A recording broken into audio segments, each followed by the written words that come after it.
మద్ది శ్రీనివాస్ రెడ్డి గారికి అలాగే మల్లేష్ గారికి నమస్తే. ముందుగా ప్రధానంగా చూద్దాం, దేశ ప్రధానిగా వచ్చినప్పుడు గౌరవిస్తాం, ఒకవేళ రావాల్సినటువంటి నిధులు రాష్ట్రానికి రాకపోతే ఖచ్చితంగా అడిగి తీరుతాం, చాకిరేవి పెడతాను కూడా సీఎం రేవంత్ రెడ్డి నేను చెప్పినటువంటి పరిస్థితి కనిపిస్తుంది. అసలు అంటే ఒక రాష్ట్రానికి గత ప్రభుత్వంలో చూసుకుంటే పూర్తిగా అతిథి మర్యాదలో స్వాగత సత్కారానికి సంబంధించినటువంటి వెళ్ళినటువంటి పరిస్థితి సీఎం రేవంత్ రెడ్డికి సంబంధించిన ముందు ఉన్నటువంటి ముఖ్యమంత్రి ఎవరైతే ఉన్నారో కేసీఆర్కి సంబంధించి ఉన్నటువంటి పరిస్థితి.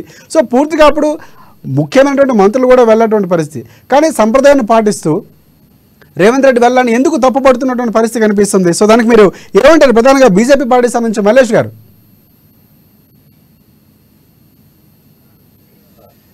అమ్మాజీస్ ప్రేక్షకులకు మరియు ప్యానెల్ ఉన్న ప్రజలకు మీకు నమస్కారాలు తెలియజేస్తున్నాను. ఇది ఆనవాయితీ అండి ప్రజాస్వామ్య దేశంలో ఒక ప్రధానమంత్రిని రిసీవ్ చేసుకోవడము, మన రాష్ట్రానికి వచ్చినప్పుడు ఆయనకు తగిన మర్యాదపూర్వకంగా రిసీవ్ చేసుకొని మనకున్న సమస్యలు చెప్పుకోవడము అదొక ఆనవాయితీ. గత 10 సంవత్సరాల్లో ఉన్న ప్రభుత్వం ఏం చేసిందంటే అప్పుడు ఇవన్నీ మరిచి ఎంతకు పోకలకు పోయి రాష్ట్రానికి రావాల్సిన సరైన అభివృద్ధికి కూడా వాళ్ళు నోచుకోలేని పరిస్థితిలో గత ప్రభుత్వం ఉన్నది. వాళ్ళు చేయలేని పని ఇప్పుడు ఉన్న ప్రభుత్వం చేస్తుంది కాబట్టి వాళ్ళకు ఒప్పుకోలేని పరిస్థితిలో ఉన్నారు వాళ్ళు. ఇదే పరిస్థితి.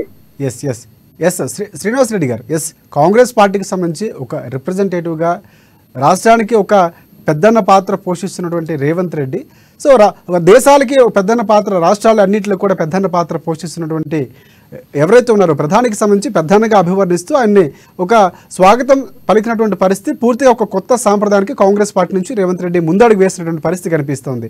సో దీన్ని బీఆర్ఎస్ పార్టీ తప్పుపడడం ఏ విధంగా చూస్తున్నారు? మీ పార్టీ పరంగా ఆలోచిస్తే పూర్తిగా మీకు బీజేపీకి లోపైకార ఒప్పందం ఉంది, రేవంత్ రెడ్డి పూర్తిగా బీఆర్ఎస్ పార్టీలోకి సంబంధించి పూర్తిగా ఆయన బీజేపీ పార్టీలోకి చేరిపోయే అవకాశం ఉందని బీఆర్ఎస్ ఆరోపిస్తున్నటువంటి పరిస్థితి. సో అలాంటి పరిస్థితులు కాకుండా అసలు ఏమనుకుంటున్నారు మీరు? అమా న్యూస్ ప్రేక్షకులకు అండి, అదేవిధంగా అక్కడ ఉన్న ప్యానల్ అందరూ కూడా నమస్తే అండి. ఇప్పుడు ఒక్కటే అండి, దీంట్లో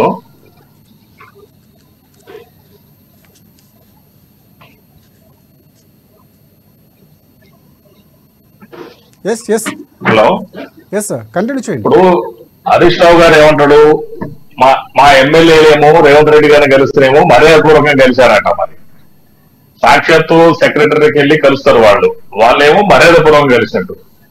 రేవంత్ రెడ్డి గారు ఒక ముఖ్యమంత్రి హోదాలో ఒక రాజ్యాంగానికి అధిపతిగా ఉన్నటువంటి, రాష్ట్ర స్థాయి అధిపతిగా రేవంత్ రెడ్డి గారు దేశానికి అధిపతిగా ఉన్నటువంటి మరి మోడీ గారిని కలిస్తేనేమో అదేమో లోపాయికార ఒప్పందం అంటున్నారు. అది ఆయన విశేషత ఇక్కడ అర్థం చేసుకుంటున్నాం.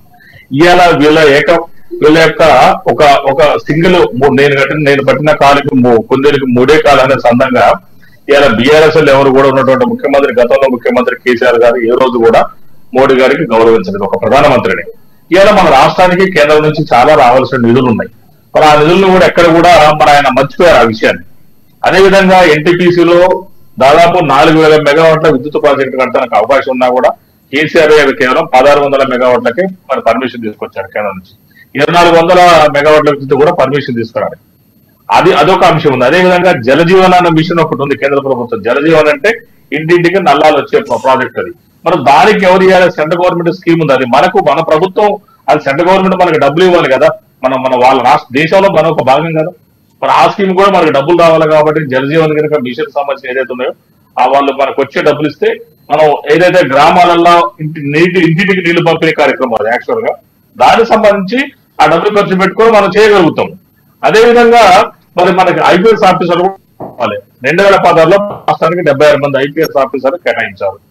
ఇప్పుడు ఇమీడియట్ గా 29 మంది ఐపీఎస్ ఆఫీసర్లు కూడా కావాలి. మరి ఇవన్నీ మరి తుమ్మిడిహట్టి దగ్గర ఎత్తిపోతల పథకం అనేది స్టార్ట్ చేద్దాం అప్పుడు సిద్ధంగా ఉంది. మరి దాన్ని మహారాష్ట్ర ప్రభుత్వం ఒప్పుకోవాలి. అది వాళ్ళు వేరే స్టేటు, మన వేరే స్టేటు, ప్రధానమంత్రి జోక్యం చేసుకోవాలి. ఇట్లా ఒక 11 అంశాలతో కూడినటువంటి ఒక వినతి పత్రాన్ని ఒక దేశాధినేతకు ఒక రాష్ట్రాధినేత ఇచ్చారు. ఇక్కడ రేవంత్ రెడ్డి గారు రాష్ట్రాధినేత ఇచ్చారు. దీనికి రాజకీయాలు ఏమున్నాయి? ఇప్పుడు ఈ రోజు చూసుకుంటున్నాం మనం హైదరాబాద్ రామగుండానికి సంబంధించినటువంటి ఎలివేషన్ కారిడార్ ఈ రోజు మరి ఉదయం ఓపెనింగ్ చేస్తున్నారు రేవంత్ రెడ్డి గారు. మధ్యాహ్నం 12:30 గంటలకు ఇంతకు ముందే కదా. మరి అవన్నీ ఆయన చూస్తే అవన్నీ కేంద్ర ప్రభుత్వం యొక్క ల్యాండ్స్ ఉన్నాయి, అక్కడ మిలిటరీ యొక్క ల్యాండ్స్ ఉన్నాయి. మరి అదే విధంగా మన భూములు కూడా చాలా వరకు వాళ్ళ దగ్గరే ఉన్నాయి కేంద్ర ప్రభుత్వంలో. హైదరాబాద్ రామగుండం ఎలివేటెడ్ హైవే కావచ్చు, హైదరాబాద్ నాగపూర్ ఎలివేటెడ్ హైవే కావచ్చు, ఇట్లా అన్ని చోట్ల కూడా ఉన్నాయి. మరి మన అవన్నీ కూడా కేంద్ర ప్రభుత్వం ఇవ్వాలి కదా, మనం తీసుకునే కాదు కదా. ఆరోపిస్తుంది పూర్తిగా తెలంగాణ యొక్క సెంటిమెంట్ ని, తెలంగాణ యొక్క సంప్రదాయాన్ని తీసుకొచ్చి అక్కడ తాకట్టు పెట్టే ప్రయత్నం రేవంత్ రెడ్డి చేశారు. ప్రధానంగా పెద్దన్నని అభివర్ణించాల్సిన అవసరం ఏముంది? ఒక నిజంగా అక్కడ మాట్లాడాల్సిన రాష్ట్రానికి రావాల్సినటువంటి నిధులకు సంబంధించి మాట్లాడుకోవచ్చు, కానీ పూర్తిగా పెద్దన్నగా అభివర్ణించడం కూడా బీఆర్ఎస్ పార్టీ తప్పడుతున్నటువంటి పరిస్థితుంది.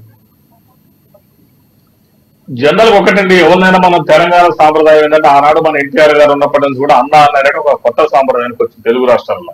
ఎవరినైనా కూడా అన్న అనే ఒక గౌరవ పదం మన రాష్ట్రాలలో. ఉత్తర భారతదేశంలో జీ అంటే మనం ఇక్కడ అన్న అంటాం. ఆ జీ అంటే గారు. మన కాడ ఏంటంటే ఒక ఆత్మీయతను, ఒక రిలేషన్ అన్నింటి చూపించేవాడే అన్న.